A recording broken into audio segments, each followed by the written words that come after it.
ધારક ચંદ્રયશા રાજા શ્રી ચંદ્રપ્રભ સ્વામીનું ચારિત્ર.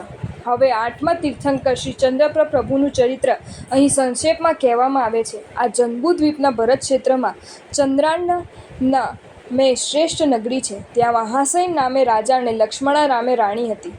એક વખત સૂકે શૈયામાં સૂતેલી એ દેવીએ રાત્રિના શેષ ભાગે 14 મહાસ્વપ્નો જોયા. તે વખતે ચૈત્ર માસની કૃષ્ણ પંચમીએ વૈજયંત વિમાનથી પ્રભુ તેમની કુક્ષીમાં અવતર્યા. સમય પૂર્ણ થતાં પોષ માસની કૃષ્ણ દ્વાદશીએ લક્ષ્મણા દેવીએ પુત્ર રત્નને જન્મ આપ્યો.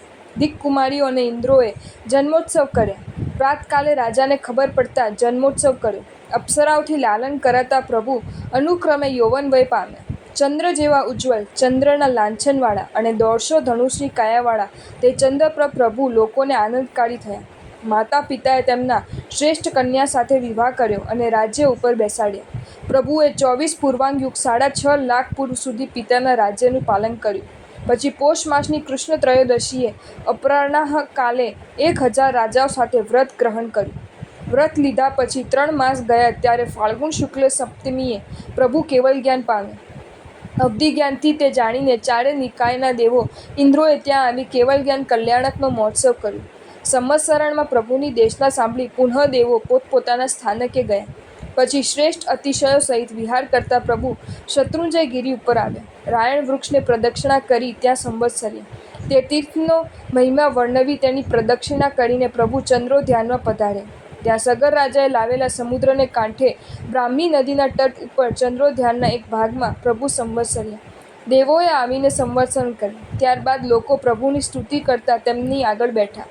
તે વખતે નજીકમાં રહેલી શશિપ્રભા નગરીનો રાજા ચંદ્રશેખર, ચંદ્રપ્રભા રાણી અને ચંદ્રયશા પુત્રની સાથે ત્યાં આવ્યો. ત્યારે પ્રભુએ દેશના આપી કે સર્વ રીતે અસ્થિર એવા સંસારમાં શત્રુંજય તીર્થ, અરહંતનું ધ્યાન અને 2 પ્રકારનો ધર્મ જ એ જ સાર છે. દેવોમાં જેમ અરિહંત, ધ્યાનમાં જેમ શુક્લ ધ્યાન અને વ્રતોમાં જેમ બ્રહ્મચર્ય, તેમ સર્વ તીર્થોમાં આ તીર્થ મુખ્ય છે.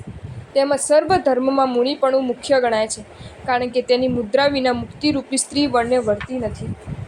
આ પ્રમાણે દેશના સાંભળીને ચંદ્રશેખર રાજાએ બોધ પામી સ્ત્રી સહિત દીક્ષા ગ્રહણ કરી. ત્યાં સમુદ્રના તટ ઉપર પ્રભુના કાર્યોત્સર્ગને સ્થાને ધર્મેન્દ્રે ચંદ્રકાંત મણિના બિંબવાળો એક પ્રસાદ કરાવ્યો. પછી પ્રભુ ત્યાંથી રેવતગીરીના શિખરો ઉપર ચારે બાજુ વિચર્યા. ત્યાંથી વિહાર કરી 1000 મુનિઓ સાથે સમેત શિખર પર્વતે આવ્યા. ત્યાં ભાદ્રપદ માસની કૃષ્ણ સપ્તમીએ 7.5 લાખ પૂર્વનું પૂર્ણ આયુષ્યવાળી શ્રી ચંદ્રપ્રભ પ્રભુનું આયુષ્ય અન્યત્ર 10 લાખ પૂર્વનું કહેલું છે. અનશનયુક્ત મોક્ષ પામ્યા. સર્વ ઇન્દ્રોએ પ્રભુનો નિર્વાણ મહિમા કર્યો. પછી પોતપોતાને સ્થાને ગયા.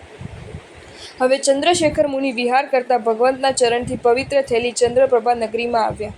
તે જાણી તેમના પુત્રો ચંદ્રયશા રાજા 500 રાજાઓ સાથે તેમને વંદન કરવા આવ્યા. ત્યારે ચંદ્રશેખર મુનિરાજે તેને કહ્યું, અહીં ચંદ્રપ્રભ ભગવંત રહ્યા હતા, તેથી આ ઉત્તમ તીર્થ ચંદ્રપ્રભાસ નામે વેરાવળ પાસે હાલ પ્રભાસ પાટણ છે તે પૃથ્વી ઉપર પ્રખ્યાતિ પામશે. જે સ્થાને પ્રભુ પ્રતિમા વડે સ્થિર રહ્યા હતા તે સ્થાને સમુદ્ર વેલને ઓળંગીને ઊંચે ઊંચે જવા લાગ્યું. તેથી લવણ સમુદ્રના અધિષ્ઠાયક દેવે ભક્તિથી ત્યાં છત્રરૂપ થઈ તત્કાલ ચારે બાજુથી તે સમુદ્રને રૂંધ્યો અને તે ઠેકાણે ધર્મેન્દ્રે પ્રભુનો પ્રાસાદ કરાવ્યો. તેથી તે સ્થાને એક પવિત્ર તીર્થ થયું અને ત્યારથી તે સમુદ્ર પણ પવિત્ર કહેવાયો.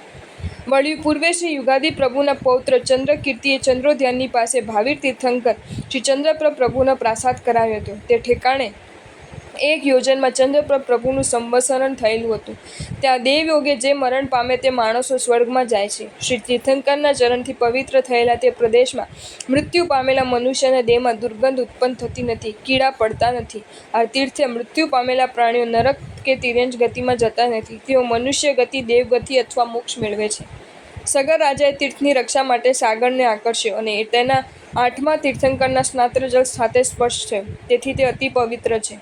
પ્રભુનો સ્નાત્ર કરવા માટે બ્રહ્મેન્દ્ર ઘણા જળવાળા બ્રાહ્મી નદી લાવેલા છે, તેથી તે પણ પવિત્ર છે. અહીં ઘણા તીર્થોનો સંગમ થયેલો છે, તેથી આ ઉત્તમ તીર્થ સર્વ પાપોનું નાશ કરનારું છે. આ પ્રમાણે ધર્મોપદેશ આપી તે મુનિએ ત્યાંથી વિહાર કર્યો. ત્યારબાદ ચંદ્રયશા રાજાએ હર્ષથી તે ટેકાણે પ્રાસાદ સહિત ચંદ્રપ્રભ પ્રભુની ચંદ્રકાંત મણિમય મૂર્તિ કરાવી તથા પોતાના પિતા ચંદ્રશેખરની પણ એક મણિમય મૂર્તિ કરાવી અને ચંદ્રપ્રભ ભગવંતને ચંદ્રનું લાંછન છે તેવું પિતાના મસ્તક ઉપર ચંદ્રનું ચિહ્ન કરાવ્યું.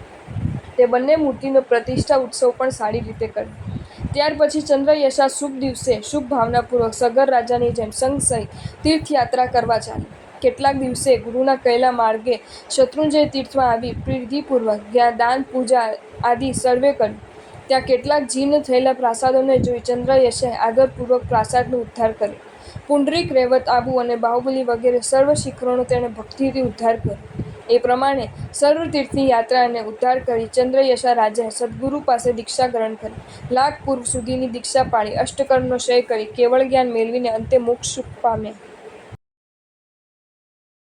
જો તમને આ વિડીયો ગમ્યો હોય તો આ વિડીયોને લાઈક કરો અને મારી ચેનલ જૈન ફેક્ટ્સ એન્ડ સ્ટોરીઝને સબસ્ક્રાઈબ કરો. ધન્યવાદ.